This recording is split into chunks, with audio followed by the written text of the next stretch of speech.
So embedded in this Yayoi and Kofun period as Japan's transitioning to more settled societies and sort of larger complex civilizations, um, this is the emergence of the Yamato dynasty, which is the Japanese imperial family. So they are an uji, a clan, right?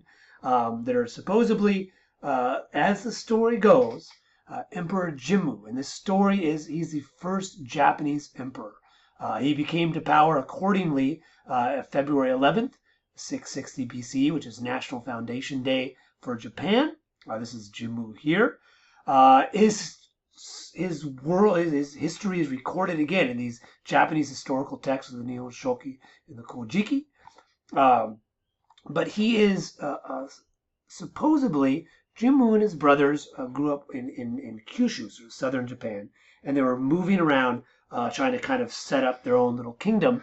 And then they moved into again what is now Kansai region, Yamato. They defeated the ruling groups there, and they set up the first kingdom of Japan with the first, and Jimmu was the first emperor. And Jimmu is important because he traces his heritage, his ancestry back. He is the great grandson of Ninigi, who is the great grandson of Amaterasu.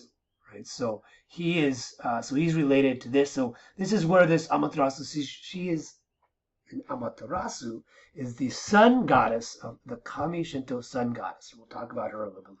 So this is where the Japanese imperial family connection comes with Amaterasu through there, and then the imperial family becomes sort of the ceremonial head of state, particularly in the head of Shintoism. So, and the imperial family also possess the three sacred imperial regalia, or the three sacred treasures, which is this bronze mirror, this curved jewel, and this iron sword, which presumably was given to Ninigi from Amaterasu and then to Jimmu.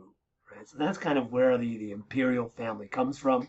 Historically, what we have, the only evidence we have for actual historically attested emperor, where we have a name with other with archaeological evidence and those kind of things, is Emperor Kinmei from 509 to 71 CE, which is right in this Kofun period. So it is this Yayoi Kofun period again, where these Yuji, these clans are starting to coalesce. Jimmu kind of tells us the story of them as the power base shifts from Kyushu to Yamato, which is now right in Osaka, Nara area, and that's kind of where this first sort of political, religious group, the Yamato rulers, emerge. And today they still are there today.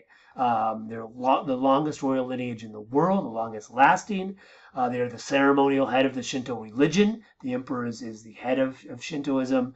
Their political power vacillates throughout Japanese history. Sometimes strong emperors become rulers of Japan. Other times they just sort of are more ceremonial as well. And there's other clans emerge. We'll see that in the Heian period. This clan, the Fujiwara clan, will emerge in kind of the political power. But part of the political power is to support and provide resources for the Yamato dynasty. And that's kind of one reason why the Yamato dynasty was able to maintain its sort of lineage for so long, is that, that even when they weren't had political power, they still had this ceremonial power here.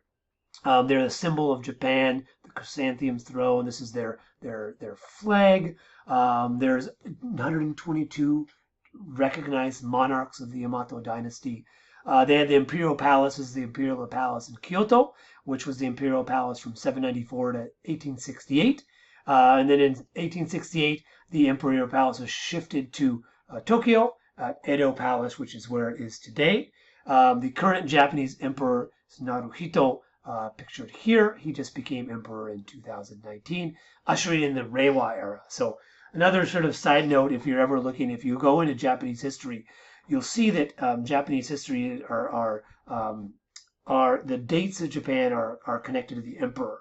So they don't go through the 2019 era, right? There in Japanese, the way they do it is so they were in, I guess, the 6th year of the Reiwa era. So you would have to know when the emperor joined, and then the year within his rei, the regnal year of each king. So a little bit different way that they reckon time in Japanese history. But that's the Yamato dynasty. And again, it forms in this sort of Yayoi Kofun period, and it maintains today the Japanese imperial family.